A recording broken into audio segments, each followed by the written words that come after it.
বিসমিল্লাহির রহমানির রহিম। আসসালামু আলাইকুম। প্রাণপ্রিয় এসএসসি 2026 এবং 27 ব্যাচের শিক্ষার্থী বন্ধুরা, আমরা বেসিক্যালি শুরু করে দিলাম SSC physics basic to pro class. SSC physics B2P 2026। আমরা চেষ্টা করব টেস্ট পরীক্ষার আগেই এসএসসি ফিজিক্সের পূর্ণাঙ্গ রূপে যেন আমরা অ্যাচিভমেন্ট আনতে পারি, এবং যে জিনিসগুলো বা যেভাবে শিখলে আমরা সব থেকে ফিজিক্সে ভালো করতে পারবো, আমি সেই দিকেই বেসিক্যালি ফোকাস দেবো। তো আপনারা জাস্ট ক্লাসগুলো নিয়মিত দেখবেন, আর কোথাও যদি কারো ধরনের বুঝতে সমস্যা হয় তাহলে অবশ্যই কমেন্ট বক্সে জানাবেন যে এই টপিকটা এই জায়গায় বুঝতে সমস্যা হচ্ছে। তো আপনাদেরকে আমি একটা কথা বলবো, সেটা হচ্ছে মাস্ট বি ক্লাসগুলো ধৈর্য সহকারে ধারাবাহিকভাবে দেখতে হবে, তাহলে ইনশাল্লাহ অনেক ভালো করতে পারবা। আর আজকের ক্লাস থেকে শুরু হচ্ছে বেসিক টু প্রো, তার মানে সব কিছু দেখা হবে, জাস্ট এই ক্লাসটাকে ভালোভাবে দেখো। আচ্ছা, তো আমি এখানে লিখেছি কি গতি, গতি দ্যাটস মিন মোশন। এখন গতি বলতে কি বোঝে, বা গতি বলতে আমরা বেসিক্যালি কি বুঝি, এইটা বোঝার জন্য আগে আমাকে বুঝতে হবে অরিজিন। অরিজিন অরিজিন বলতে কি বুঝি? অরিজিন, এই অরিজিন শব্দটার অর্থ হচ্ছে প্রসঙ্গ বিন্দু। প্রসঙ্গ বিন্দু বা এই অরিজিন শব্দটার অর্থ হলো, আমরা এটা বলতে পারি প্রসঙ্গ কাঠামো। প্রসঙ্গ কাঠামো। তাহলে প্রসঙ্গ বিন্দু বা প্রসঙ্গ কাঠামো, এই টপিকটি যদি আমরা ভালোভাবে বুঝতে না পারি তাহলে কিন্তু আমরা গতি এই পুরো অধ্যায়টি ভালোভাবে বুঝতে পারবো না। প্রসঙ্গ বিন্দু কি? প্রসঙ্গ বিন্দু বা প্রসঙ্গ কাঠামো হচ্ছে যার সাপেক্ষে কোনো একটি বিন্দু বা কোনো একটি বস্তুর অবস্থান নির্ণয় করা হয়। আবার বলি, এই প্রসঙ্গ বিন্দু বা প্রসঙ্গ কাঠামো কি? যার সাপেক্ষে কোনো একটি বস্তুর, যার সাপেক্ষে কোনো একটি বস্তুর অবস্থান নির্ণয় করা হয়। বস্তুর অবস্থান নির্ণয় করা হয় তাকে প্রসঙ্গ বিন্দু বা প্রসঙ্গ কাঠামো বলে। আচ্ছা, ধরেন এখানে আমরা যদি, আমার হাতে দুইটা জিনিস, আচ্ছা এখানে দেখেন, এটা একটা পদার্থবিজ্ঞান বই। তো এই পদার্থবিজ্ঞান বই, আমি একটু প্র্যাকটিক্যাল এক্সাম্পল আসি। তাহলে এটা হচ্ছে আমাদের একটা হোয়াইট বোর্ড, এর সাপেক্ষে, এই হোয়াইট বোর্ডের সাপেক্ষে এখন আমি কি চলতেছি, তাহলে আমার অবস্থানে পরিবর্তন হচ্ছে কার সাপেক্ষে? এই হোয়াইট বোর্ডটির সাপেক্ষে। যেহেতু এই হোয়াইট বোর্ডটির সাপেক্ষে আমার অবস্থার পরিবর্তন হচ্ছে, তাহলে এবার আমি কাকে প্রসঙ্গ বিন্দু বলবো? কাকে? তাহলে আমি হোয়াইট বোর্ডটিকে বলবো প্রসঙ্গ বিন্দু বা অরিজিন, ঠিক আছে, বা প্রসঙ্গ কাঠামো। এটা তো সময়ের সাপেক্ষে হচ্ছে। আমরা এটা বলতে পারি যে সময়ের সাপেক্ষে কোন, যা মানে সময়ের সাপেক্ষে বা সময়ের সাথে সাথে যার সাপেক্ষে কোনো একটি বিন্দুর বা বস্তুর অবস্থান নির্ণয় করা হয় তাকে প্রসঙ্গ কাঠামো বলে। আমরা এটাও বলতে পারি সময় যেহেতু আমাদের কারোর জন্য থেমে থাকে না, সময়ের গতিতে চলতেই থাকবে, আমরা সেজন্য বলতে পারি সময়ের সাথে সাথে কি, যার সাপেক্ষে বা কোনো একটি বস্তুর সাপেক্ষে অন্য একটি বস্তুর অবস্থান নির্ণয় করা হয়। তবে কোনো একটি বস্তুর সাপেক্ষে বা যার সাপেক্ষে আমরা ওই যে অপর বস্তুটির অবস্থান নির্ণয় করতেছি তাকে আমরা কি বলবো? প্রসঙ্গ কাঠামো বলবো। যেমন এই সহজ কথায় বলি, হোয়াইট বোর্ডটির সাপেক্ষে আমি এই যে চলাফেরা করতেছি, তাহলে হোয়াইট বোর্ডটি হচ্ছে একটা প্রসঙ্গ কাঠামো। তারপরে যদি আমি বলি এই পদার্থবিজ্ঞানটা বই এখানে আমি ইস্ত্রি করে রাখলাম, এর সাপেক্ষে খেয়াল করুন, এই পদার্থবিজ্ঞান বইয়ের সাপেক্ষে ওয়াও মার্কারটি কি সুন্দরভাবে চলতেছে, ঠিক আছে। তাহলে আমি বললাম কি, পদার্থবিজ্ঞান বইটির সাপেক্ষে মার্কারটি কি চলতেছে, তার মার্কারটির অবস্থান আমরা নির্ণয় করতেছি। তাহলে এই পদার্থবিজ্ঞান বইয়ের সাপেক্ষে এই মার্কারটির অবস্থান নির্ণয় করতেছি। সুতরাং আমরা বলতে পারবো পদার্থবিজ্ঞান বইটি একটি প্রসঙ্গ কাঠামো বা প্রসঙ্গ বিন্দু। আবার যদি এবার আমরা বিপরীত কাজটি করি, এটা একটা আমার মার্কার, সো এই মার্কারটি সাপেক্ষে এবার পদার্থবিজ্ঞান বইটিকে যদি আমি মুভ করি, ঠিক আছে, তাহলে মার্কারের সাপেক্ষে পদার্থবিজ্ঞান বইটির আমি অবস্থান নির্ণয় করতেছি। সুতরাং এই মার্কারটি হবে আবার কি প্রসঙ্গ কাঠামো বা প্রসঙ্গ বিন্দু। আচ্ছা, তাহলে প্রসঙ্গ কাঠামো আমরা বুঝলাম। এখন যদি আমরা বলি যে প্রকৃতপক্ষে আমি যে জায়গায় বা যে গ্রহে বসবাস করি সেটা পৃথিবী নামক একটি গ্রহ। এই পৃথিবী নামক একটি গ্রহ, এটা তো সূর্যের সাপেক্ষে মানে স্থির না, সূর্যের সাপেক্ষে আবার ঘূর্ণায়মান, তাহলে কিন্তু সেই জন্য বলা হয় আপেক্ষিক। কোনো গতি আপেক্ষিক নয়, আবার কোনো স্থিতিও কি নয়, আপেক্ষিক নয়। তো আমরা আপেক্ষিক বিষয়টা হচ্ছে কি, আপেক্ষিক মানে আপেক্ষিক একটি সাপেক্ষে আরেকটি বস্তুর কম্পেয়ার। যদি আমরা প্র্যাকটিক্যালভাবে বাস্তব ভিত্তিকভাবে কম্পেয়ার করি, অ্যানালিসিস করে যদি কম্পেয়ার করি, তাহলে আমরা প্রকৃতপক্ষেই কিন্তু আমরা কি নয় মানে স্থির নই। তাহলে প্রকৃতপক্ষে কেউ আমরা স্থির নই। তাহলে আমরা এই যে জিনিসগুলো আমরা পরিমাপ করতেছিলাম, আপেক্ষিক পরিমাপ করা হচ্ছে। যেমন আমি আপাতত ধরে নিচ্ছি যে এটা হচ্ছে আমাদের একটা অরিজিন পয়েন্ট, তাহলে এর সাপেক্ষে আমার অবস্থানটা পরিমাপ করতেছি। সুতরাং তাহলে এই অরিজিন পয়েন্টটাকে আমরা বলবো মূল কাঠামো বা প্রসঙ্গ কাঠামো। আবার যখন আমি আই এম এ ম্যান, এই আমাকে যে আমি স্থির বিন্দু হিসেবে ধরে নিচ্ছি, তাহলে আমার সাপেক্ষে কোনো একটি ব্যক্তির বা কোনো একটি বস্তুর যে অবস্থান নির্ণয় করব, তাহলে আমি নিজে হয়ে যাব প্রসঙ্গ কাঠামো বা প্রসঙ্গ বিন্দু। ঠিক আছে, দেখেন এখানে ধরেন দুইজন বান্ধবী চলতেছে বা দুইজন বন্ধু এইভাবে চলতেছে, দুইজন বন্ধু একই গতিতে একইভাবে চলতেছে। ঠিক আছে, এখন দুইজন বন্ধুই কিন্তু চলমান, তোমার দুইজন বন্ধুই কিন্তু চলমান। তাহলে কি করবা, যে এক বন্ধুর সাপেক্ষে আরেকজন বন্ধুর অবস্থান কি কোনো পরিবর্তন হচ্ছে না। তাহলে এই যে তুমি এই বন্ধুর সাপেক্ষে যে এই বন্ধুর অবস্থান নির্ণয় করলা, তাহলে এই বন্ধুটা প্রসঙ্গ বিন্দু বা প্রসঙ্গ কাঠামো। আবার কি করলা, যে এই বিন্দুর সাপেক্ষে এই বন্ধুর সাপেক্ষে যদি এই বন্ধুর অবস্থান নির্ণয় করা হয়, তাহলে এই বন্ধুটা কি হবে, প্রসঙ্গ কাঠামো হয়ে যাবে। ঠিক আছে, তাহলে প্রসঙ্গ কাঠামো আমরা বুঝলাম। এবার আমরা বুঝবো হচ্ছে কি স্থিতি। কি বুঝবো, রিসেট বা স্থিতি। স্থিতির ইংরেজি হলো কি রিসেট। ঠিক আছে, স্থিতি জিনিসটা কি একটু জিনিস চিন্তা করেন। আমি এখানে দাঁড় হয়ে আছি, আমার সাপেক্ষে যদি এই বস্তুটির অবস্থার পরিবর্তন হয়, তাহলে আমার সাপেক্ষে দ্যাটস মিন আমি প্রসঙ্গ কাঠামো বা প্রসঙ্গ বিন্দু, এই প্রসঙ্গ বিন্দু বা প্রসঙ্গ কাঠামোর সাপেক্ষে যদি এই বস্তুটির অবস্থান পরিবর্তন না করে, তাহলে আমি বলবো কি বস্তুটি কি স্থির অবস্থানে আছে। এই বোর্ডটির কথা বলতেছি। ধরেন এই যে আমি এখানে দাঁড় হয়ে আছি, আমার সাপেক্ষে এই মার্কারটি, ঠিক আছে, আমার সাপেক্ষে এই মার্কারটির কোনো অবস্থানের পরিবর্তন এই মুহূর্তে হচ্ছে না।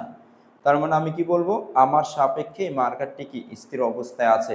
যেহেতু আমার সাপেক্ষে মার্কারটি স্থির অবস্থায় আছে, সেজন্য এটার অবস্থানের অপরিবর্তন হচ্ছে, এই জন্য এটাকে আমরা বলবো কি স্থিতি বলবো। ঠিক আছে, আচ্ছা এবার যদি আমি বলি, ধরেন এই মার্কারটির সাপেক্ষে এই মার্কারটি আমি কি করতেছি, মুভিং করতেছি। তাহলে এই মার্কারটির সাপেক্ষে আমার এই যে এই মার্কারটির নাম হচ্ছে আমরা দিতেছি পেট্রা। ঠিক আছে, এবার আমরা এই মার্কারটি দেখুন, এই চিকন এই মার্কারটির সাপেক্ষে পেট্রা মার্কারটির অবস্থানের পরিবর্তন হচ্ছে। দেখেন অবস্থানে কিন্তু পরিবর্তন হচ্ছে। যেহেতু এই মার্কারটি চিকন মার্কারটির সাপেক্ষে মোটা মার্কারটির অবস্থার পরিবর্তন হচ্ছে, তাহলে মোটা মার্কারটি কি অবস্থায় আছে, কোন স্থির অবস্থায় আছে? তাহলে মোটা মার্কারটি স্থির অবস্থায় নেই। সুতরাং আমরা বলবো মোটা মার্কারটি হচ্ছে কি গতিশীল অবস্থায় আছে। আচ্ছা, তার মানে স্থিতি আর গতি বেসিক্যালি কি বুঝলাম, যে প্রসঙ্গ কাঠামোর সাপেক্ষে। তারপরে ধরেন বইয়ের মধ্যে ডেফিনিশনটা এইভাবে দেওয়া আছে, আমাদের পারিপার্শ্বের সাপেক্ষে সময়ের সাথে সাথে পারিপার্শ্বের সাপেক্ষে যদি কোনো একটি বস্তুর অবস্থানের অপরিবর্তন হয়, তাহলে তাকে আমরা বলি স্থিতি। এখন চিন্তা করেন যে পারিপার্শ্বের সাপেক্ষে সময় তো যাচ্ছেই, সময়ের গতিতে চলতেই থাকবে, সময়ের সাথে পারিপার্শ্বের সাপেক্ষে যে অবস্থানের পরিবর্তন হচ্ছে না।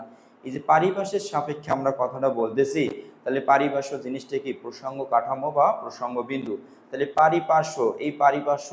এই পারিপার্শ্বকে আমরা কি বলবো, প্রসঙ্গ কাঠামো বা প্রসঙ্গ বিন্দু হিসেবে আমরা জানি। ঠিক আছে, তাহলে এবার স্থিতি জিনিসটা বেসিক্যালি আমরা কি বুঝলাম, তাহলে পারিপার্শ্বের সাপেক্ষে সংজ্ঞা প্রত্যেক ক্লাসে মুখস্থ হয়ে যাবে। পারিপার্শ্বের সাপেক্ষে সময়ের সাথে সাথে পারিপার্শ্বের সাপেক্ষে যদি কোনো বস্তুর অবস্থানের অপরিবর্তন হয়, তাহলে তাকে বলবো কি স্থিতি।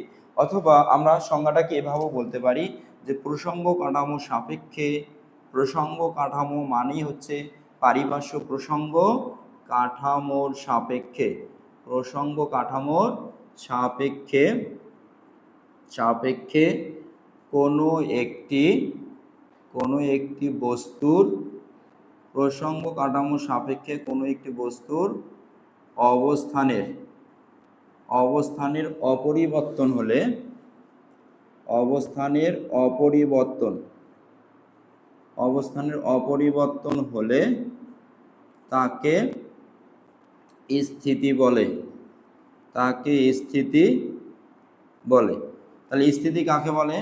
প্রসঙ্গ কাঠামোর সাপেক্ষে কোনো একটি বস্তুর অবস্থানের অপরিবর্তন হলে তাকে স্থিতি বলে। তাহলে এবার স্থিতিটাকে আমরা মোশনে কনভার্ট করব। এবার আমরা বলবো গতি। কি বলবো? গতি দ্যাটস মিন কি? Motion, MOTION, motion. তাহলে গতি দ্যাটস মিন মোশন। এবার প্রসঙ্গ কাঠামোর সাপেক্ষে কোনো একটি বস্তুর অবস্থানের জাস্ট কি হবে বলুন তো? পরিবর্তন। তাহলে প্রসঙ্গ কাঠামোর সাপেক্ষে কোনো একটি বস্তুর অবস্থানের পরিবর্তন হলে তাকে কি বলবে? তাকে কিন্তু আমরা গতি বলবো। ঠিক আছে, তাকে গতি বলে। তাহলে এবার আমরা মোশন এবং হচ্ছে কি স্থিতি, গতি, এই দুটো ডেফিনেশন সুন্দরভাবে বুঝলাম। আচ্ছা, স্থিতি, গতি, প্রসঙ্গ কাঠামো এগুলো কিন্তু আমাদের ক্লিয়ার। এবার আসেন গতির প্রকারভেদ। গতির প্রকারভেদ খুবই সহজ। গতির প্রকারভেদ একটু খেয়াল করেন, গতির প্রকারভেদ। এই প্রকারভেদগুলো আমরা মুখস্থ করতে করতে মুখের ফেনা তুলে ফেলাই। ঠিক আছে, গতির প্রকারভেদ কিন্তু জাস্ট একটু কৌশল করে যদি আমরা মুখস্থ করতে পারি, মেমোরাইজ করতে পারি একটু কৌশল করে, তাহলে কিন্তু সবগুলো ডেফিনেশন হয়ে যাবে। দেখেন, সর্বপ্রথম আমরা যেটা এখন শিখব সেটা হচ্ছে linear motion. Linear motion that's mean হচ্ছে সরলরৈখিক গতি। দেখেন, আমরা প্রথমে শিখব হচ্ছে কি? সরলরৈখিক গতি। সরলরৈখিক গতি। এই সরলরৈখিক গতি কি? একদম সোজা পথে চলবে। এই সরলরৈখিক গতি কি পথে চলবে? সোজা পথে চলবে। আচ্ছা, আমি শুধু এটা লিখবো। তাহলে এই জিনিসটা যদি আমরা মনে রাখতে পারি, তাহলে সংজ্ঞা আমরা দিতে পারবো। সরলরৈখিক গতি কাকে বলে? সোজা পথে চলে। সোজা পথে বলতে কি বোঝায়? যেসব বস্তুর গতি বা যেসব বস্তু একদম সোজা, সরল, সহজ পথে, মানে সোজা পথে একদম সরল রেখা বরাবর চলে। তাহলে এখানে সোজা পথে এটাকে আমরা বলতে পারি, এটাকে আর কি? সরল রেখা বরাবর, সরল রেখা বরাবর চলে। তাহলে সোজা পথকে আমরা বলতে পারি সরল রেখা বরাবর চলে। তাহলে যেসব বস্তু কি করে? যেসব বস্তুর গতি একদম সরল রেখা বরাবর চলে, সরল রেখা বরাবর। এখন সরল রেখা বরাবর চলে দুনিয়াতে, এই পৃথিবীতে এমন কি কি বস্তু আছে যারা সরল রেখা বরাবর চলে? জাস্ট একটু মেমোরাইজ করেন। পৃথিবীতে যে সরল রেখা বরাবর চলে এমন কি কি বস্তু আছে, এটা একটু খুঁজে খুঁজে বের করেন। দেখেন, মানে সোজা পথে যে কোনো গাড়ি, যানবাহন চলতে পারে সোজা পথে, একদম সরল রৈখিক পথে যে কোনো বস্তুই চলতে পারে। যেহেতু সোজা বা সরল রৈখিক পথে যে কোনো বস্তু চলতে পারে, তাহলে সোজা পথে বা সরল রৈখিক পথে আমরা যে কোনো বস্তুর, তাহলে একটা জিনিস খেয়াল করেন, সোজা পথে এবং সরল রৈখিক পথে বা সরল রৈখিক রাস্তায় যে কোনো বস্তু গতি, মানে যে কোনো বস্তু কিন্তু সোজা পথে সরল রৈখিক পথে চলতে পারে।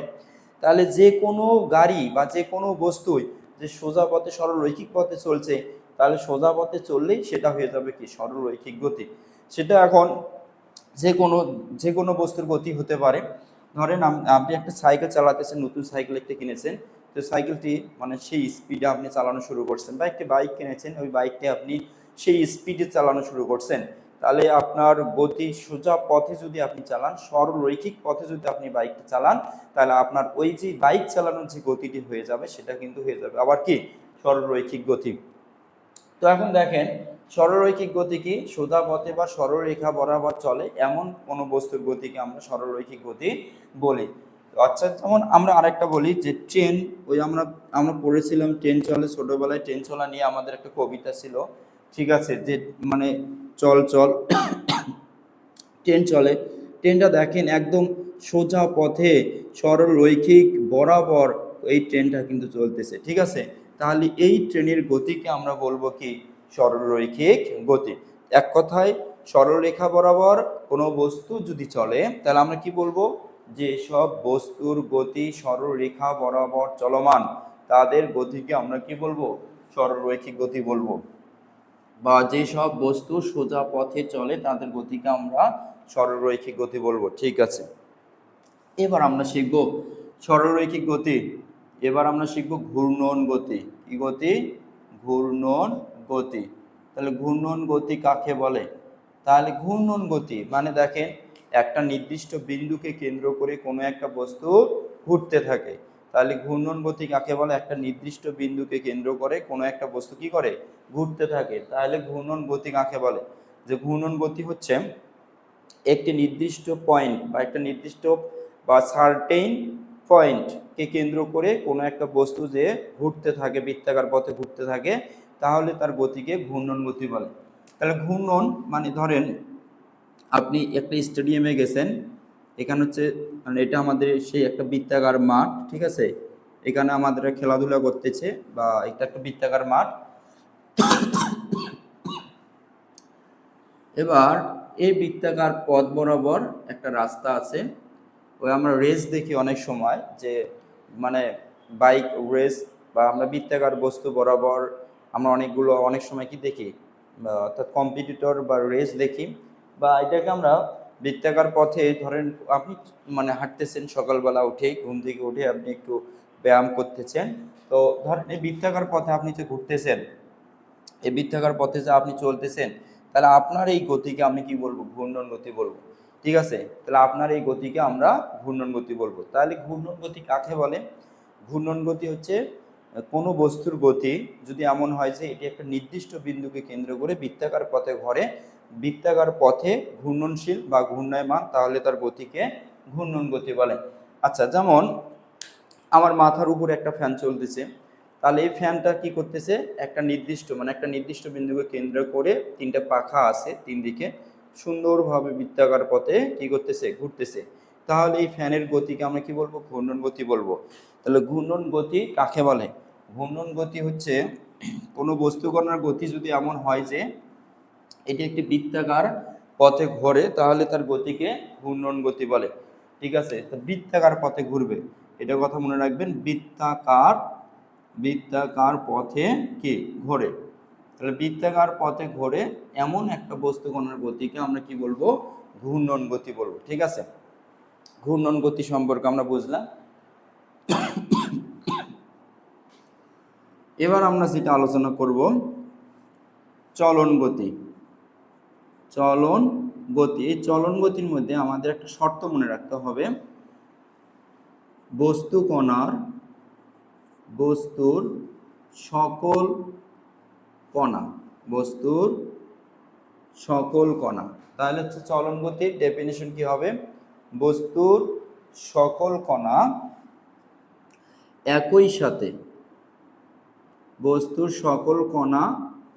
একই সাথে একই দিকে চলবে, ঠিক আছে, একই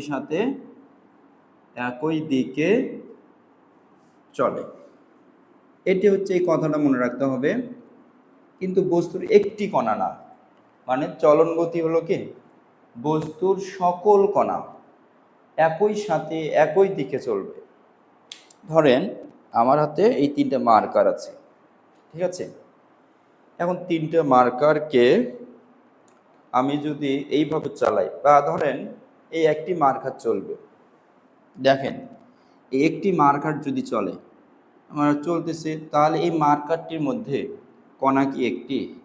এই মার্কারের কণা কি একটি? মোটেও না। এই মার্কারটির মধ্যে কণা কিন্তু অসংখ্য কণা আছে। তাহলে যখন মার্কারটি যেদিকে যাবে, তাহলে এই মার্কারটির সকল কণা কিন্তু সেদিকে যাবে। এখন ধরেন আমি দুইটা মার্কার নিলাম, আপাতত ধরে নিচ্ছেন এই দুইটা মার্কার দুইটা কণা। একটা মার্কার যদি এদিকে যায় আর একটা মার্কার যদি এদিকে যায়, তাহলে দুইটি মার্কার দুই দিকে গেছে। যেহেতু দুইটি মার্কার দুই দিকে গেছে, তার মানে আমরা বলতে পারি যে এই যে দুইটা মার্কার যদি একই সাথে একই দিকে যায় তাহলে আমরা বলবো চলন গতি।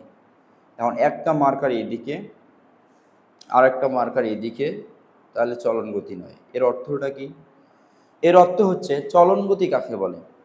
আমি এই দুইটা মার্কার মিলে আমি দুইটা বস্তু মানে সকল বস্তু এখানে ধরে নিচ্ছি, তাহলে যে সকল বস্তু বা যে সকল মানে সকল বস্তু একই সাথে একই দিকে চলবে, এদের সকল কণা একই সাথে একই দিকে চলবে, তাহলে এদের গতিকে আমি বলবো চলন গতি।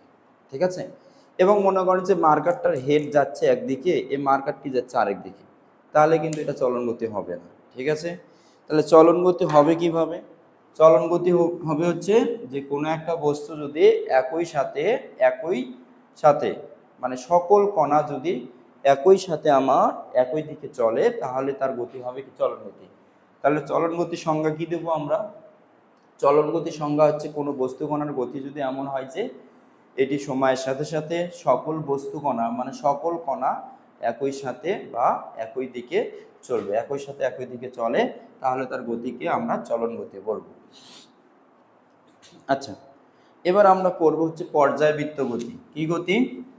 পর্যায়বৃত্ত গতি। পর্যায়বৃত্ত গতি। এই পর্যায়বৃত্ত গতি জিনিসটি কি একটু ভালোভাবে জাস্ট ইমাজিন করেন। পর্যায়বৃত্ত গতি জিনিসটি কি? পর্যায়বৃত্ত গতি এটাকে আমরা বলি পিরিয়ডিক মোশন। পর্যায়বৃত্ত মানে পিরিয়ডিক, আর গতি মানে মোশন, পিরিয়ডিক মোশন, পর্যায়বৃত্ত গতি। তো পর্যায়বৃত্ত গতি হচ্ছে, শর্তগুলো জাস্ট বুঝতে হবে। শর্তগুলো দেখেন, শর্তগুলো হচ্ছে একটা নির্দিষ্ট বিন্দু, কি বললাম?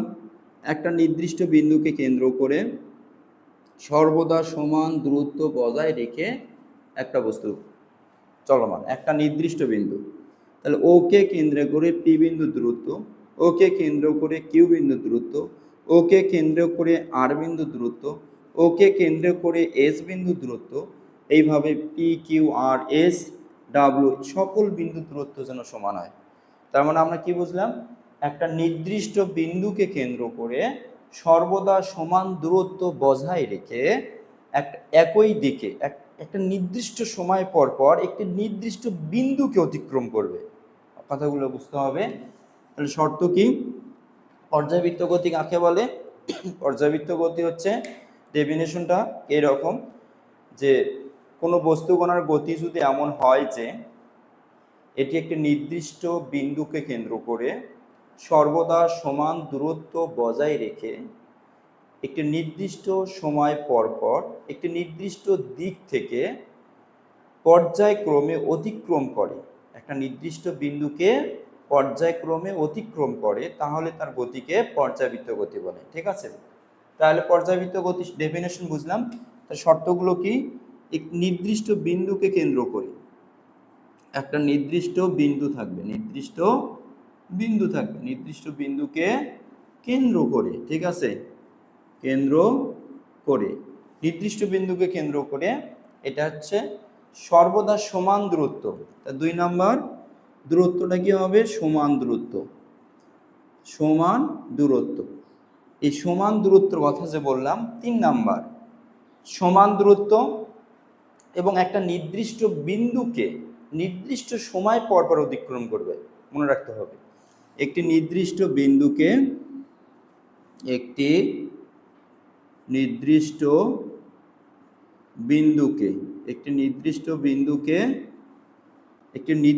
সময় পর পর একটি নির্দিষ্ট বিন্দুকে একটি নির্দিষ্ট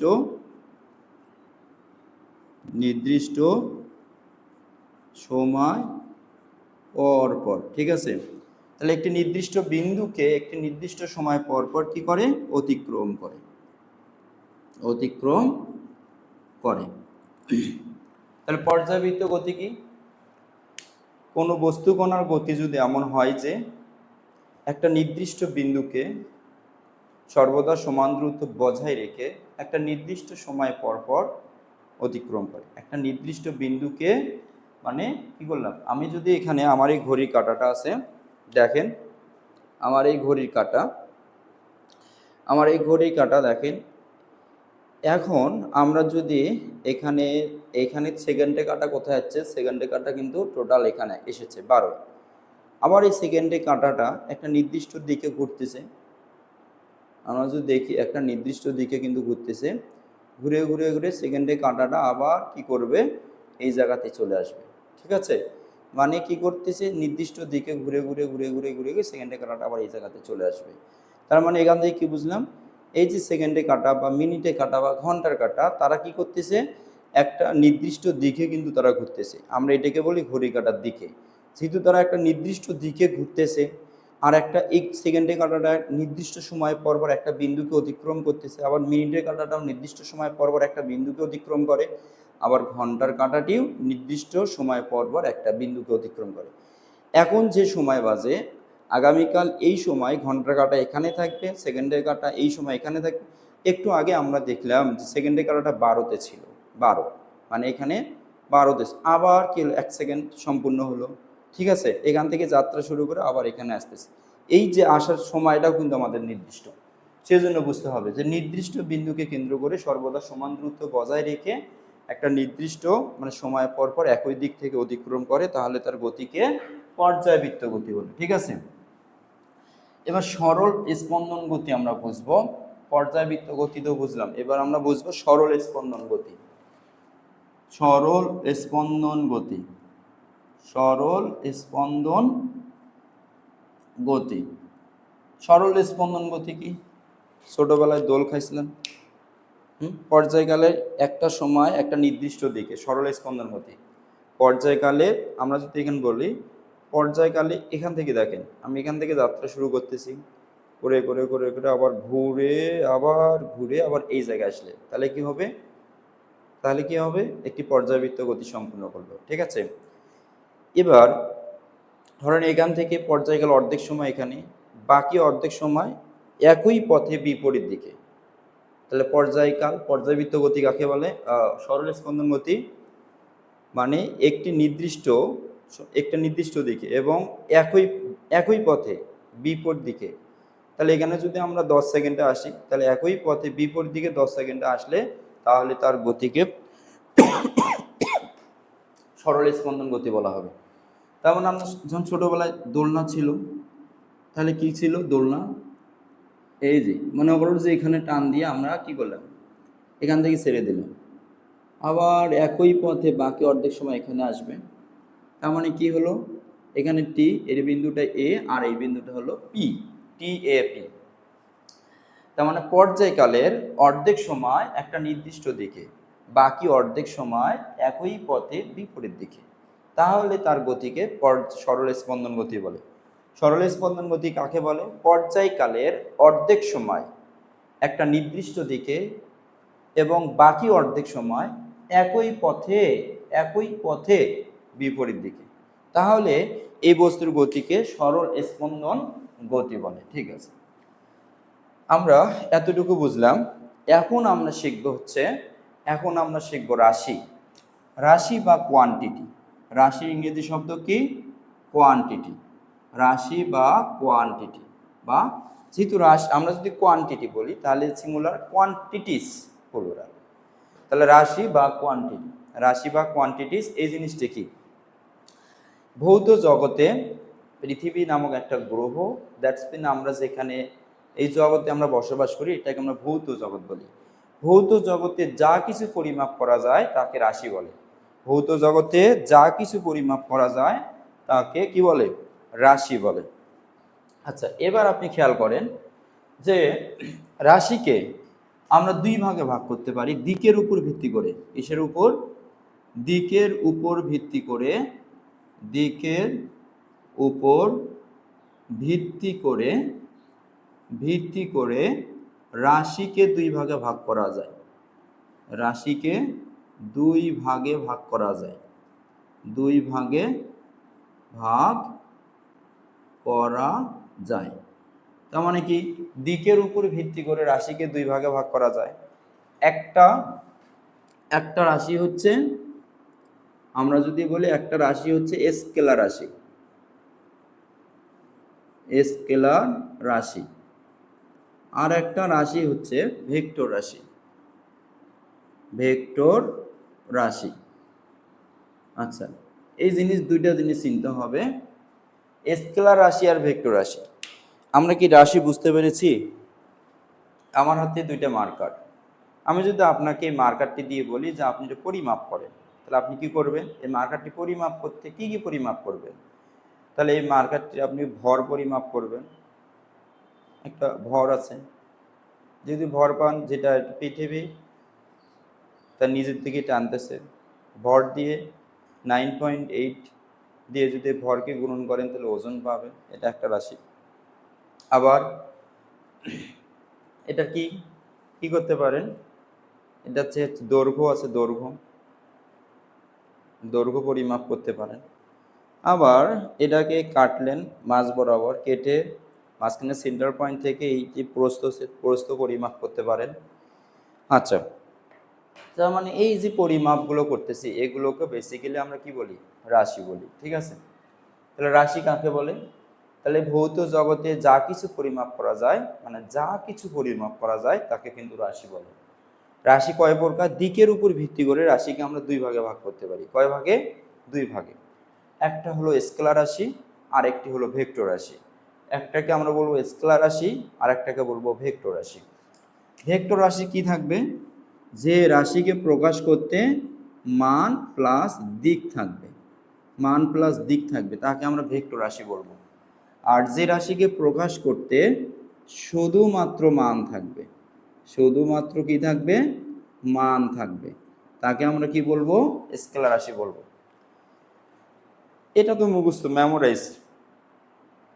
এই ভেক্টর রাশি কাকে বলে? মান এবং দিক থাকে, এনাফ। স্কেলার রাশি কাকে বলে? শুধুমাত্র মান থাকে। তাহলে আমি আরেকবার বলি, স্কেলার রাশির ডেফিনিশন কি লিখবেন? যে সকল রাশিকে প্রকাশ করতে শুধুমাত্র মানের প্রয়োজন তাকে স্কেলার রাশি বলে। যে সকল রাশিকে প্রকাশ করতে মান ও দিক উভয়ের প্রয়োজন তাকে ভেক্টর রাশি বলে। আচ্ছা, এবার আমি যদি আপনাকে একটা প্রশ্ন করি, যে ধরেন আপনি এই জায়গার মধ্যে অবস্থান করতেছেন, এই জায়গাটা অরিজিন পয়েন্ট বা মূলবিন্দু। এবার আমি আপনাকে একটা প্রশ্ন করলাম যে আপনি 20 মিটার গেলে তাকে খুঁজে পাবেন। কি বললাম? আপনি যদি 20 মিটার যান, যে একটি নির্দিষ্ট বিন্দু থেকে একটি নির্দিষ্ট বিন্দু থেকে যদি আপনি একটি নির্দিষ্ট বিন্দু থেকে যদি আপনি 20 মিটার অতিক্রম করেন, কয় মিটার? 20 মিটার অতিক্রম যদি করেন তাহলে তাকে খুঁজে পাবেন। অতিক্রম 20 মিটার অতিক্রম করলে, ঠিক আছে, অপর একটি বিন্দুকে পাবেন, বা অপর একটি বিন্দুকে পাবেন, অপর একটি বিন্দুকে পাবেন। আচ্ছা, তাহলে এবার আপনি একটু চিন্তা করেন, একটি নির্দিষ্ট বিন্দু থেকে আপনি রওনা করবেন কিন্তু 20 মিটার অতিক্রম করবেন। তাহলে এবার আপনি চিন্তাতে পড়ে গেলেন যে ও বিন্দু আছে এখানে, মূল বিন্দু এখানে, এখান থেকে আপনি 20 মিটার অতিক্রম করবেন। দ্যাটস মিন আপনি যে 20 মিটার যাচ্ছেন, এদিকে যাবেন 20 মিটার, এতটুকু রাস্তা 20 মিটার যাবেন, আবার এদিকে যাবেন 20 মিটার, আবার উপরের দিকে যাবেন 20 মিটার, এইদিকে 20 মিটার, মানে সব দিকে আপনি কি করবেন? 20 মিটার করে অতিক্রম করবেন, সব দিকে 20 মিটার করে যাবেন। যা আপনি কিন্তু খুঁজে নেবেন যে ব্যক্তিটা কোথায় বা বস্তুটি কোথায়, এইভাবে আপনাকে খুঁজে নিতে হবে। তাহলে এই যে এটা একটা খুবই দারুণ একটা প্যারা এখানে, যে চারো দিক থেকে আমরা এইভাবে খুঁজে দেখবো যে 20 মিটার দূরে সে কোথায় আছে। আমি যে এখানে কি কষ্টটা কি জন্য হচ্ছে আপনি একটু চিন্তা করেন তো। একটা বিন্দুকে অতিক্রম, মানে একটা বিন্দুকে আপনি বা একজন ব্যক্তিকে আপনি খুঁজে পাবেন একটা বিন্দু থেকে 20 মিটার দূরে। আমি শুধু এই তথ্যটা দিলাম, আর আপনি চারো দিক থেকে খুঁজে নিচ্ছেন, আপনি কাকে খুঁজে পাচ্ছেন? চারোদিক থেকে আপনাকে অনেক কষ্ট করতে হবে। এত কষ্ট মনে হয় আপনি জীবনেও করেননি, এই যে 20 মিটার দূরে যে ব্যক্তিটাকে খুঁজে বাড়ি করবেন। ঠিক আছে, এই পরিমাণ যে এত কষ্ট যে আপনি এখানে করতেছেন, এই জায়গার মধ্যে যদি একটা জিনিস ইনক্লুড করে দেওয়া যেত, ধরেন আপনি যেখান থেকে ওই ব্যক্তিটাকে খুঁজে পাবেন, তাহলে এই যে আমি দিক বলি দেয় নাই, এখানে কিন্তু নির্দিষ্ট কোনো দিক বলি দেয় নাই, শুধুমাত্র কি বলছি? মান বলছি। এই 20 মিটার আমি কি বলছি মান। তাহলে যে এই 20 মিটারকে প্রকাশ করতে আমি নির্দিষ্ট কোনো দিক উল্লেখই করি নাই, তাহলে 20 মিটারকে প্রকাশ করতে শুধুমাত্র আমি মান উল্লেখ করেছি, আমি কোনো দিক উল্লেখ করি নাই। সুতরাং এই 20 মিটার হলো আমাদের কি রাশি? স্কেলার রাশি, স্কেলার রাশি। ঠিক আছে, তাহলে এখানে কোনো দিকের মানে সিটা ফোটায় নাই, এখানে দিক উল্লেখে নাই, শুধুমাত্র মান উল্লেখ আছে, সেই জন্য 20 মিটারকে আমরা বলতে পারি স্কেলার রাশি। Okay fine.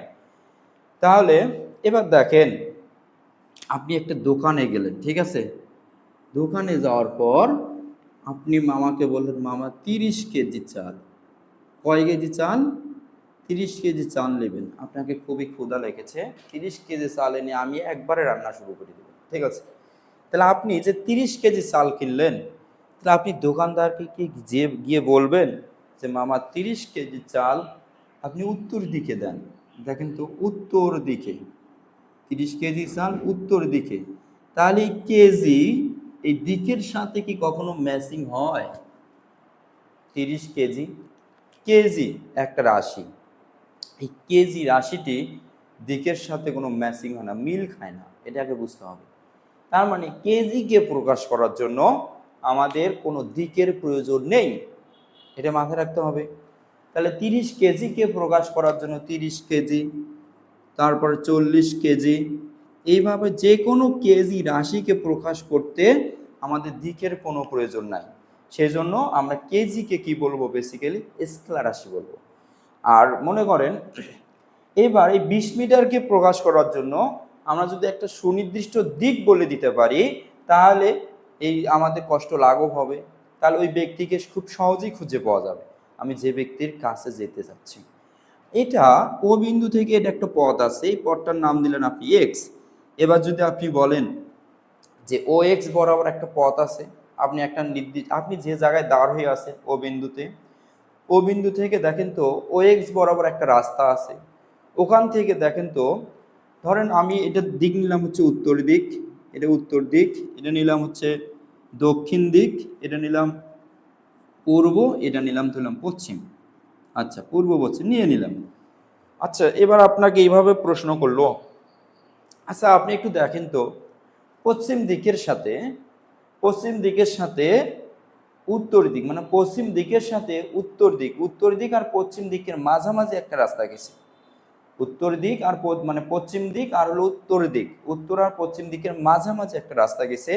আপনি এই রাস্তা দিয়ে 20 মিটার যাবেন, আপনি একটা পয়েন্টে আছেন, ওই যে আমরা 7 মাথা 10 মাথা 20 মাথা এরকম কিন্তু আমরা মাথা চাই, তাহলে একটা পয়েন্ট আছে, তাহলে আপনি ওখানে যে মেনশন করবেন দিক কোন দিকে আছে। তাহলে আপনি যদি মেনশন করতে পারেন যে উত্তর দিক এবং পশ্চিম দিক, উত্তর এবং পশ্চিমের মাঝামাঝি একটি রাস্তা আছে, আপনি সেই রাস্তা বরাবর 20 মিটার গেলে ওই ব্যক্তিকে খুঁজে পাবেন। তাহলে আপনি উত্তর এবং পশ্চিম দিক বরাবর যদি অ্যাকচুয়ালি দিকটা নির্দেশ করতে পারেন, উত্তর আর পশ্চিম দিক, তার 20, তার মনে করেন যে মাঝ বরাবর একটা রাস্তা আছে, ওই রাস্তা বরাবর 20 মিটার গেলে ব্যক্তিকে খুঁজে পাবেন, খুব সুন্দরভাবে ব্যক্তিকে খুঁজে পাওয়া যাবে। এবার এই রাস্তা বরাবর যদি আমি এই দিকটা বলে না দিতাম, এই দিকটা যদি আমি বলে না দিতাম, তাহলে আপনি কি করতেন? উত্তর এবং পশ্চিম দিক মাঝ বরাবর 20 মিটার যা দেখতেন, পশ্চিম দিকে একটা রাস্তা আছে তার 20 মিটার বরাবর যা দেখতেন, আবার উত্তর দিকে 20 মিটার বরাবর যা দেখতেন, আবার উত্তর এবং পূর্ব দিকে তার মাঝ বরাবর 20 মিটার রাস্তা একটা রাস্তা আছে, তাহলে আপনাকে অনেক অনেক কষ্ট করা লাগতো, অনেক, আপনাকে অনেক কষ্ট করা লাগতো। এবার যদি আপনাকে আমি এই পশ্চিম উত্তর পশ্চিমের মাঝ বরাবর একটি রাস্তা আছে, এখান থেকে যদি আপনি 20 মিটার যান, তাহলে ওই ব্যক্তিকে খুঁজে পাবেন। তাহলে দিকটা যদি বলে দেওয়া যায়, তাহলে আপনি সুন্দর করেই তার অবস্থা, নিখুঁতভাবে তার অবস্থা নির্ণয় করতে পারবেন। তাহলে 20 মিটারকে প্রকাশ করার জন্য তাহলে স্পেসিফিকভাবে দিকটাও কিন্তু আমাদের গুরুত্বপূর্ণ দিক। তাহলে এবার প্রশ্ন করতে পারেন যে কোন কোন রাশিগুলোর দিক আছে, বা কোন কোন রাশিগুলো প্রকাশ করতে আমাদের সত্যিকার অর্থে দিকের প্রয়োজন হয়। এর জন্য আমরা একটা ছন্দ লিখি, হবে সব প্রিয়তম ভাসে প্রেম সাগরে, প্রেম সাগরে, আমরা এটা লিখলাম, ভবে সব প্রিয়তম ভাসে প্রেম সাগরে। আপনি খেয়াল করেন এই ভ দিয়ে কি ভ দিয়ে আপনি বলবেন ভরবেগ, বয়াকারে বে দিয়ে আপনি বলবেন বেগ, দন্তি স দিয়ে আপনি বলবেন সরণ, ব দিয়ে আপনি বলবেন বল, প্রিয় মানে বলবেন পৃষ্ঠটান, পৃষ্ঠ টান, ও দিয়ে আপনি বুঝবেন হচ্ছে ওজন, ত দিয়ে আপনি বুঝবেন ত্বরণ, ম দিয়ে বুঝবেন কি মন্দন, ভয়াকারে ভা, ভয়াকারে ভা দিয়ে বুঝবেন ভ্রামক, ভ্রামক। আর দন্তিস একার, দন্তিস একার দিয়ে বুঝবেন হচ্ছে সান্দ্রতা। এগুলো প্রকাশ করার জন্য আমাদের দিকের প্রয়োজন আছে। তারপরে ম দিয়ে মহাকর্ষীয় প্রাবল্য, মহাকর্ষীয় প্রাবল্য, ঠিক আছে। এই জিনিসগুলোকে এখান থেকে এটা পরীক্ষার মধ্যে মাস্ট বি 100% আসে, এটা আসে, এটা আসে। তাহলে এখান থেকে যদি আমি একটা কোশ্চেন করি, নিচের কোনটি ভেক্টর রাশি, নিচের কোনটি ভেক্টর রাশি, সবগুলো ভেক্টর রাশি, ভবের সব প্রিয়তম ভাসে প্রেম সাগরে, সবগুলো ভেক্টর রাশি। ভরবেগ ভেক্টর রাশি, বেগ ভেক্টর রাশি, সরণ ভেক্টর রাশি, বল ভেক্টর রাশি, ওতে ওজন ভেক্টর রাশি, প্রিয় পৃষ্ঠ টান ভেক্টর রাশি, ত্বরণ ভেক্টর রাশি, মন্দন, ভ্রামক, সান্দ্রতা, মহাকর্ষীয় প্রাবল্য, সবগুলো কি রাশি ভেক্টর রাশি। এই ভেক্টর রাশিগুলো বাদে যা পাবেন সব বাকিগুলো কিন্তু স্কেলার রাশি, ঠিক আছে। তাহলে এবার আপনাকে এইভাবে একটা প্রশ্ন করা হলো যে নিচের কোনটি ভেক্টর রাশি, যদি এমসিকিউ আসে, নিচের নিচের কোনটি ভেক্টর রাশি, ভেক্টর রাশি, নিচের কোনটি ভেক্টর রাশি, কর মধ্যে দিলাম দূরত্ব, খর মধ্যে দিলাম ওজন, গড় মধ্যে দিলাম দ্রুতি, ঘর মধ্যে দিলাম সময়। নিচের কোনটি ভেক্টর রাশি, দূরত্ব, ওজন, দ্রুতি, সময়। দেখেন তাহলে ভবে সব প্রিয়তম ভাসে প্রেম সাগরে, ওখান থেকে ওজনটা দেওয়া আছে, মনে হচ্ছে ওজনও আপনার কাছে স্কেলার রাশি মনে হচ্ছে, কিন্তু সত্যিকার অর্থে এটা কি ভেক্টর রাশি। তাহলে ওজন একটি ভেক্টর রাশি, আর দূরত্ব স্কেলার রাশি, দ্রুতি স্কেলার রাশি, সময় স্কেলার রাশি। তাহলে এই তিনটা, এই একটা দুইটা তিনটা চারটা স্কেলার রাশি, আর খ নাম্বারটি হচ্ছে আমাদের অ্যান্সার ওজন, সেটা ভেক্টর রাশি। তার মানে দেখেন তাহলে স্কেলার রাশি কোনগুলো, ভেক্টর রাশি বাদে যেগুলো পাচ্ছি আমরা সেগুলো স্কেলার রাশি, ঠিক আছে। আচ্ছা এবার দেখেন আমাদের কিছু আরো স্পেসিফিকভাবে কিছু আমাদের টপিক জানতে হবে। যেমন আমরা বললাম দুইটা করে জিনিস একটু খেয়াল করেন, দুইটা করে জিনিস একটু খেয়াল করেন, একটু মনোযোগ দেন, তাহলে সুন্দরভাবে বুঝতে পারবেন। Okay fine. এবার আমি দুইটা কলাম তৈরি করলাম, এখানে আমরা শিখবো হচ্ছে দূরত্ব, দূরত্ব, আর এখানে আমরা শিখবো হচ্ছে কি সরণ। সরণের ইংরেজি কি ডিসপ্লেসমেন্ট, আর দূরত্বের ইংরেজি হলো ডিস্টেন্স, ঠিক আছে। সরণের ইংরেজি ডিসপ্লেসমেন্ট, দূরত্বের ইংরেজি হলো ডিস্টেন্স। তবে এখানে কি কি মিল আছে দুইটা রাশির মাঝে আর কি কি অমিল আছে এটা আমাকে খুঁজে বের করতে হবে। আচ্ছা তো একটু খেয়াল করেন, দূরত্বকে আমি ডি দ্বারা প্রকাশ করতেছি, ডি দ্বারা, আর সরণকে আমি এস দ্বারা প্রকাশ করতেছি। তাহলে প্রকাশের দিক থেকে একটু কি ব্যতিক্রম আছে কি নাই, আপনি বলবেন হ্যাঁ আছে। দূরত্ব হচ্ছে ডি, সরণ হচ্ছে এস। এবার প্রথমে হলো উভয়ের সংজ্ঞা। দূরত্ব সংজ্ঞা কি দেবেন, যে কোনো দিকে কোনো বস্তুর অতিক্রান্ত পথ, কারণ দূরত্ব প্রকাশ করার জন্য তো আমার দিকের প্রয়োজন নাই, কারণ দূরত্ব একটা স্কেলার রাশি। যেহেতু দূরত্ব একটা স্কেলার রাশি, এই দূরত্বকে প্রকাশ করার জন্য দিকের কোনো প্রয়োজন নাই, সুতরাং সেই জন্য আমি বলবো যে কোনো দিক, যে কোনো দিক। আচ্ছা আমরা আসতেছি প্র্যাকটিক্যালি আমরা শিখব। তাহলে দূরত্ব কাকে বলে, যে আমরা যদি বলি সময়ের সাথে সাথে, এভাবে যদি বলি সময়ের, সময়ের সাথে, সময়ের সাথে সাথে কোনো একটি বস্তুর বা যে কোনো দিকে কোনো একটি বস্তু, যে কোনো দিকে কোনো কোনো একটি বস্তুর অতিক্রান্ত পথ, কোনো একটি বস্তুর অতিক্রান্ত পথ, অতিক্রান্ত পথকে কি বলে? দূরত্ব বলে। দূরত্ব বলে। তাহলে সময়ের সাথে সাথে যে কোনো দিকে কোনো একটি বস্তুর অতিক্রান্ত পথকে দূরত্ব বলে। তাহলে এখানে সরণ কাকে বলে? সময়ের সাথে সাথে নির্দিষ্ট দিকে এই কথাটা যদি না লেখেন তাহলে সংজ্ঞাটা ভুল হবে। তাহলে নির্দিষ্ট দিকে কোনো একটি বস্তুর অতিক্রান্ত পথকে সরণ বলে। ওকে, আচ্ছা, দূরত্ব কি রাশি বলুন তো? দূরত্বটা কি রাশি? তার মানে লিখবেন কি, এটি একটি স্কেলার রাশি, এটি একটি স্কেলার রাশি, স্কেলার রাশি। এখানে কি করবেন? সরণ, এটি একটি ভেক্টর রাশি, এটি একটি ভেক্টর রাশি, ভেক্টর রাশি। আচ্ছা, তাহলে দূরত্ব হচ্ছে এটি একটি স্কেলার রাশি, আর সরণ হচ্ছে এটি একটি ভেক্টর রাশি। আর তাহলে দূরত্ব এবং সরণ, দূরত্বের একক কি? মিটার। আমরা যদি বলি দূরত্বের একক, উভয়ের একক, এটার একক হচ্ছে মিটার, এখানে এম দ্বারা প্রকাশ করা হয়, এটার এককও কি? মিটার। এই দূরত্বের এককও কি হবে? মিটার, যেখানে এম দ্বারা প্রকাশ করা হয়। তাহলে এখান থেকে আমরা যদি বলি এটার মাত্রা কত, ডাইমেনশন, আপনি যেহেতু দূরত্বের একক হলো মিটার, মাত্রা হলো এল, তাহলে এখানকারও মাত্রা কত? আপনি বলবেন মাত্রা হচ্ছে এল। ওকে, ফাইন। এখান থেকে ম্যাথমেটিক্যাল টার্মে আসেন, আরেকটু অন্যভাবে আমরা শিখব। দূরত্ব বুঝলাম, এবার দেখেন আপনি দূরত্বের আরেকটা জিনিস একটু চিন্তা করেন, যে আপনি একটা সুন্দর রাস্তা বানাইছেন, এই রাস্তা আপনি ঠিক এইভাবে এই বিন্দুটাতে যাচ্ছেন, এটা এ বিন্দু, এ থেকে আপনি এম বিন্দুতে অতিক্রম, মানে এ থেকে আপনি এম বিন্দুতে যাচ্ছেন। তাহলে এ থেকে এটা ধরলাম পি, কিউ, আর, এস, এবং এটা দিলাম হচ্ছে কি টি। এটা দিলাম 3 মিটার, 2 মিটার, 5 মিটার, এটা দিলাম 7 মিটার, 2 মিটার, এটা দিলাম মনে করা যায় 1 মিটার। ওকে, ফাইন।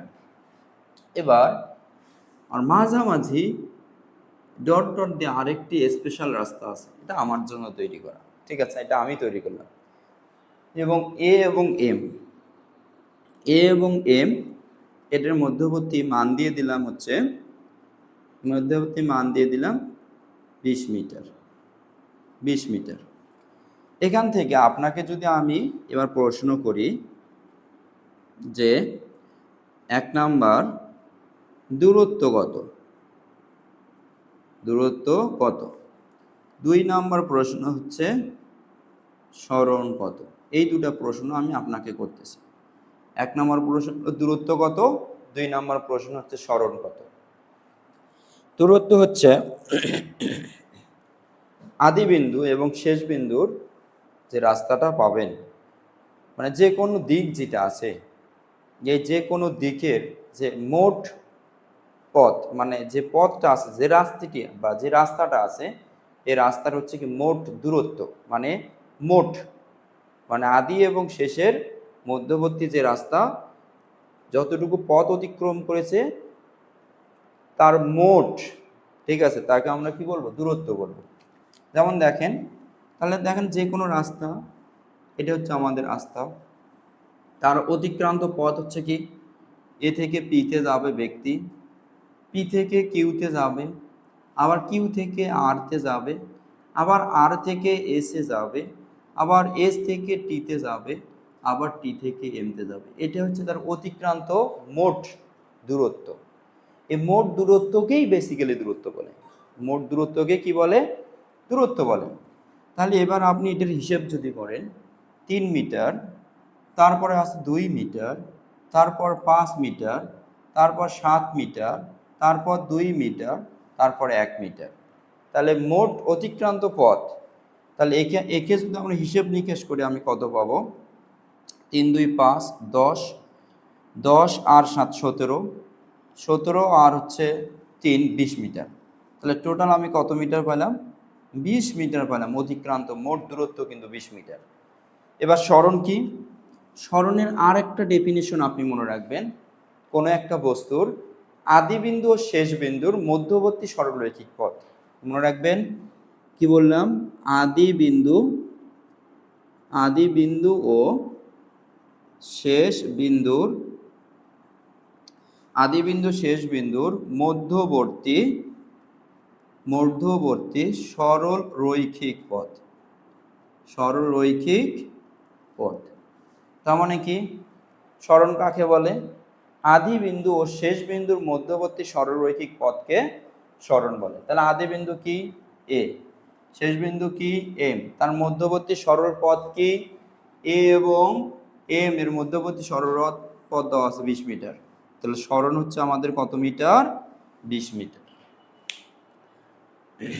আমরা আরো একটা প্রশ্ন অ্যান্সার করব। দেখেন, এই টপিকগুলো একটু ক্লিয়ার করেন, তাহলে এমসিকিউ সিকিউ সবকিছু অনেক সুন্দরভাবে বুঝতে পারবেন। ঠিক আছে, তাহলে এক ব্যক্তি, আমি আরেকটি প্রশ্ন করলাম, 7 মিটার ব্যাসার্ধ বিশিষ্ট 7 মিটার ব্যাসার্ধ বিশিষ্ট এক ব্যক্তি একটি বৃত্তাকার পথে পরিধির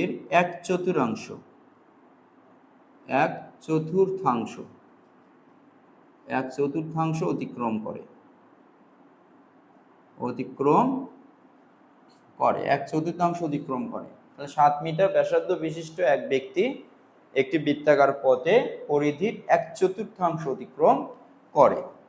তাহলে প্রশ্ন হচ্ছে, এখান থেকে আমার দুইটা প্রশ্ন। 1 নাম্বার হচ্ছে সরণ কত মিটার। 2 নাম্বার প্রশ্ন হচ্ছে দূরত্ব কত মিটার। তাহলে 1 নম্বর প্রশ্ন কি? সরণ কত মিটার। 2 নম্বর প্রশ্ন কি? দূরত্ব কত মিটার। 7 মিটার ব্যাসার্ধ বিশিষ্ট এক ব্যক্তি একটি বৃত্তাকার পথে পরিধির 1/4 অতিক্রম করলে সরণ কত মিটার এবং দূরত্ব কত মিটার? এটা হলো প্রশ্ন। আপনি জাস্ট চিত্রটা দিয়ে খেয়াল করেন। এটা হচ্ছে আমাদের একটা বৃত্তাকার পথ। এই বৃত্তাকার পথে সেন্ট্রাল পয়েন্ট হচ্ছে ও সেন্ট্রাল পয়েন্ট। এখান থেকে এই বৃত্তাকার পথের ব্যাসার্ধ হচ্ছে কি, এটা দিলাম পি একটা বিন্দু। বৃত্তাকার পথের ব্যাসার্ধ 7 মিটার ব্যাসার্ধ বিশিষ্ট এক ব্যক্তি 7 মিটার ব্যাসার্ধ বিশিষ্ট একটি বৃত্তাকার পথে, আমরা যদি 7 মিটার ব্যাসার্ধ বিশিষ্ট একটি বৃত্তাকার পথে 7 মিটার ব্যাসার্ধ বিশিষ্ট একটি বৃত্তাকার, ঠিক আছে, একটি বৃত্তাকার পথে এক ব্যক্তি কি করলো? পরিধির 1/4 দূরত্ব অতিক্রম করে, এটা বললাম। তাহলে পরিধি কাকে বলে?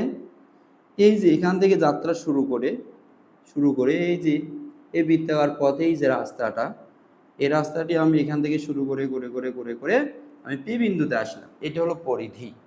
ঠিক আছে, একটা সম্পূর্ণ দূরত্ব। এই রাস্তাটা, বৃত্তাকার যে রাস্তাটা আমরা পাচ্ছি, এটাকে আমরা বলি পরিধি। বৃত্তাকার এই রাস্তাটিকে আমরা কি বলি? পরিধি। তো ম্যাথে এই পরিধিকে আমরা বলি 2πr। পরিধিকে আমরা কি বলি? 2πr। তাহলে খেয়াল করেন, যেহেতু এই পরিধিকে, এই বৃত্তাকার যে পথ, এই বৃত্তাকার যে রাস্তাটি, এই রাস্তাটিকে আমি 4টি ভাগে ভাগ করব। কয়টি ভাগে? 4টি ভাগে। জাস্ট আপনি খেয়াল করেন যে আমরা এটাকে 4টি ভাগে ভাগ করলাম। বৃত্তাকার রাস্তাটিকে আমি কয়টি ভাগে ভাগ করলাম? 4টি ভাগে ভাগ করলাম। 4টি ভাগে ভাগ করলে পি থেকে যখন কিউতে আসলাম, এই যে কিউ বা P Q, that's mean Q P, এটা হলো আমাদের মানে একটা পরিধির 4 ভাগের 1 ভাগ। আবার এখানে যা আর এ আসলাম, কিউ আর, এটা আমাদের 4 ভাগের 1 ভাগ। আবার এখানে আবার S A Aslam, R S, এতটুকু মানে পরিধির যে অংশটুকু, এই অংশটুকুকে আমরা বলি 4 ভাগের 1 ভাগ। আবার পিএস এই অংশটুকু কি 4/1 ঠিক আছে। তাহলে এখানে টোটাল পরিধি কয়টি ভাগে ডিভাইডেড হয়ে গেছে? টোটাল পরিধি 4টি ভাগে ডিভাইডেড হয়ে গেছে। তাহলে এটা একটা ভাগ, এটা একটা ভাগ, এইটা একটা ভাগ, এটা 4টি ভাগে ভাগ হয়েছে। এখন 1/4 মানে কি? দেখেন 1/4 1/4, এটাকে আমরা বলবো 1/4। তার মানে কি? পরিধি সমান 4 ভাগে ভাগ হয়েছে, তার 1 ভাগ। 4 ভাগের মধ্যে কয় ভাগ? 1 ভাগ। 4 ভাগের মধ্যে কয় ভাগ? 1 ভাগ। যদি বলতাম 2/4, তাহলে আপনি কি বলতেন? 2/4 মানে 4 ভাগের মধ্যে 2 ভাগ। 4 ভাগের মধ্যে 2 ভাগ কতটুকু বোঝাইতেছে? এটা একটা বৃত্ত, 4 ভাগের মধ্যে এটা সমান 4টি ভাগে ভাগ করলাম, তার 2টা ভাগ, এটা একটা ভাগ, এটা একটা ভাগ, টোটাল 2টা ভাগ অতিক্রম করেছে। তাহলে মানে পি থেকে যাত্রা শুরু করে বস্তুটি তাহলে কোথায় যাচ্ছে? আর বিন্দুতে চলে এসেছে। এটা হলো 4/2 এবার 4/3 যদি বলা হয়, তাহলে 3/4। তাহলে পি থেকে বস্তুটি যাত্রা শুরু করে কোথায় এসেছে? দেখেন এই যে, আমরা যদি ঘড়ি কাঁটার বিপরীত দিকে নেই, তাহলে আমরা এই রাস্তাটুকুর কথা বলবো। পি থেকে শুরু করে এস বিন্দুতে এসেছে এই যে এতটুকু, এটা হলো এই রাস্তাটুকু হচ্ছে 4/3। 4/4 তাহলে পি থেকে শুরু করে বস্তুটি কোথায় আসবে? পি বিন্দুতে আসবে। এটা হলো 4/1, মানে 4/4। তাহলে 4/4 = 1। তার মানে একটি বৃত্তাকার বা একটি বৃত্তাকার সম্পূর্ণ পথ অতিক্রম করাকে তখন বোঝাবে, ঠিক আছে। আচ্ছা, এখন প্রশ্নের মধ্যে বলা আছে কি? 4/1। তার মানে পরিধির 4/1। খেয়াল করেন, পরিধির কয় ভাগ? 4/1। তার মানে কি? পরিধি ইন্টু 1/4, এটা হলো পরিধির 4/1। তার মানে কি বুঝলাম? পরিধি মানে কত? পরিধি মানে হচ্ছে 2πr, এটা হলো পরিধি। আর 1/4, পরিধি কত? 2πr into 1/4। তার মানে কি? এই 2 কাটা, তার মানে অ্যান্সার পাবো কত? πr/2। তাহলে কত অ্যান্সার পাচ্ছি? πr/2। তাহলে এই জায়গার মধ্যে কি লাগবে? অনলি আমার প্রয়োজন এখানে শুধু আর এর মান। কার মান? আর এর মান। তাহলে খেয়াল করেন, আর এর মান কত দেওয়া আছে? 7 মিটার। তাহলে 3.1416 ইন্টু কত? 7/2। তাহলে এটা ক্যালকুলেশন করে যা পাবেন সেটাই হচ্ছে আমাদের 7 মিটার ব্যাসার্ধ বিশিষ্ট একটা বৃত্তাকার মানে পথে এক ব্যক্তি যে পরিধির 1/4 অতিক্রম করলো, সে 1/4 পথ হচ্ছে আমাদের এই অ্যান্সারটুকু। এইটা এই যে পি থেকে কিউ, তার মানে পি কিউ। তার দূরত্ব কত হবে? আমরা আগে 2 নম্বরটি সলভ করতেছি। তাহলে দূরত্ব রাস্তাটুকু হচ্ছে আমাদের কত বলুন তো? পি থেকে কিউ। আর পি থেকে কিউর মান কত পেলাম আমরা? এই যে এটা ক্যালকুলেশন করবো, 3.1416 ইন্টু কত? 7/2 কত? 2। এটি ক্যালকুলেটর চাপ দিয়ে যা পাবেন সেটা হচ্ছে দূরত্ব। এই পথটাকে আমরা কি বলবো? দূরত্ব বলবো। তাহলে এবার আসেন, দূরত্ব তো বুঝলাম, এবার আমরা বের করব সরণ। সরণের আমি একটু আগে একটা ডেফিনেশন বললাম। সরণ কাকে বলে? সরণ হচ্ছে, আপনাকে এটা মনে রাখতে হবে যে আদি বিন্দু এবং শেষ বিন্দুর মধ্যবর্তী যে সরলরৈখিক পথ, এটাকে কিন্তু সরণ বলে। আদি বিন্দু এবং শেষ বিন্দুর মধ্যবর্তী সরলরৈখিক পথকে কি বলে? সরণ বলে। তাহলে আদি বিন্দু হচ্ছে এটা, শেষ বিন্দু হচ্ছে এটা। তাহলে এটার মধ্যবর্তী যে সোজা পথ, এই সোজা পথকে কি বলা হয়? সরণ বলে। তাহলে খেয়াল করেন যে এইটার মান হচ্ছে ওপি, মান হচ্ছে 7 মিটার, ও কিউর মান হচ্ছে কি 7 মিটার। তাহলে এখান থেকে কি বের করবেন? পি কিউ এর মান বের করবেন। তাহলে ও পির মান কত? 7 মিটার। ও কিউর মান কত? 7 মিটার। বের করতে হবে find out from this P Q. তাহলে পি কিউ এর মান কত হবে? পি কিউ হচ্ছে সরণ। তাহলে সরণ ইজ ইকুয়াল টু কত? P q. সরণ is equal to p Q. তাহলে পি কিউ কি হবে? √ ও পি স্কোয়ার প্লাস কত? O q square. এটা হচ্ছে আমাদের সরণ। তাহলে এবার খেয়াল করেন, ওপির মানটা কত? 7, তার উপরে স্কোয়ার। ও কিউর মান কত? 7, তার উপরে স্কোয়ার। তাহলে ক্যালকুলেশন করলে কত পাবেন? 49 প্লাস 49। তাহলে ইজ ইকুয়াল টু কত? 900।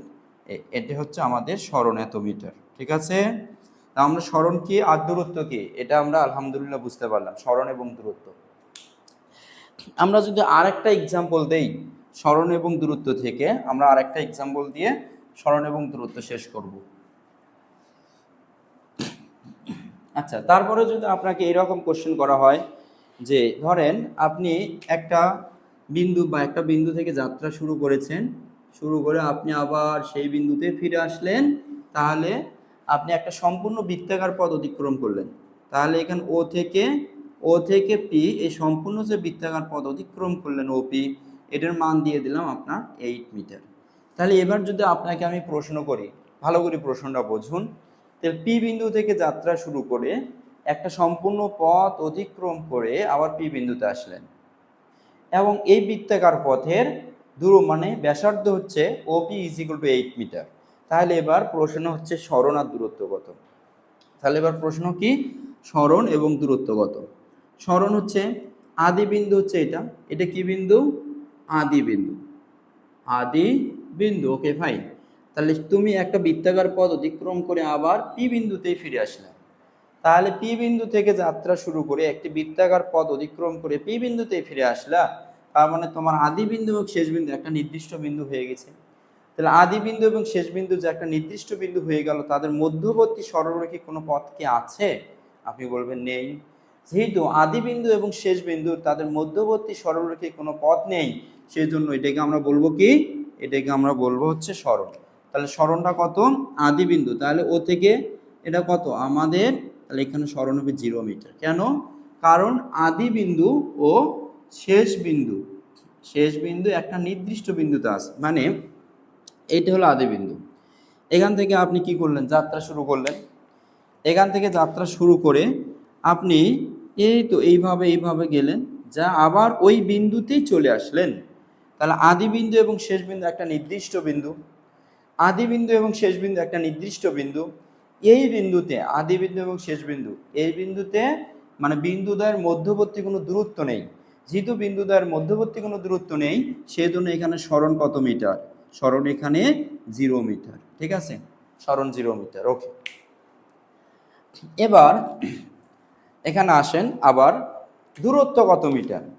দূরত্ব, এখানে দূরত্ব হচ্ছে একটা পি বিন্দু থেকে যাত্রা শুরু করলাম, করে আবার পি বিন্দুতে ফিরে আসলাম, তাহলে এই যে সম্পূর্ণ যে পথটা অতিক্রম করেছে সেটা কিন্তু দূরত্ব।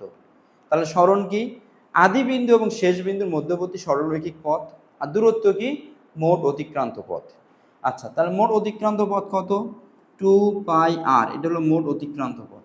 তাহলে 2πr হচ্ছে মোট অতিক্রান্ত, 2 ইন্টু পায়ের মান 3.1416 ইন্টু আর এর মান কত, আর এর মান এখানে বলা আছে ওপি ইজ ইকুয়াল টু 8। তাহলে এটা ক্যালকুলেশন করে যা পাবেন সেটা হচ্ছে আপনার দূরত্ব বের হবে। ঠিক আছে, তারপরে দেখেন যদি এরকম বলা থাকে কোনো কোশ্চেনে যে ব্যাস বিশিষ্ট দিয়ে আপনাকে দূরত্ব বের করতে বলতে পারে, যে একটি বৃত্তাকার বস্তুর ব্যাস আছে, তাহলে মনে করেন যে বললাম যে 14 মিটার ব্যাস বিশিষ্ট, 14 মিটার ব্যাস বিশিষ্ট একটা বৃত্তাকার বস্তু, সেটা কি করলো, সেটা হচ্ছে পরিধির মানে অর্ধেক, পরিধির অর্ধেক অতিক্রম করলো। এবার বললাম তাহলে পরিধির অর্ধেক, ব্যাস কত 14, তাহলে ব্যাসার্ধ কত, 14 মিটার যদি আমাদের ব্যাস হয়, তো ব্যাস কাকে বলে, এটা যদি একটা বৃত্ত হয়, এখান থেকে কেন্দ্র থেকে পরিধির যে দূরত্ব, এই দূরত্বটাকে ও এবং পি, ও পিকে আমি বলবো কি ব্যাসার্ধ। কারণ ব্যাসার্ধ কেন, কেন্দ্র থেকে পরিধির দূরত্বকে আমি বলবো ব্যাসার্ধ।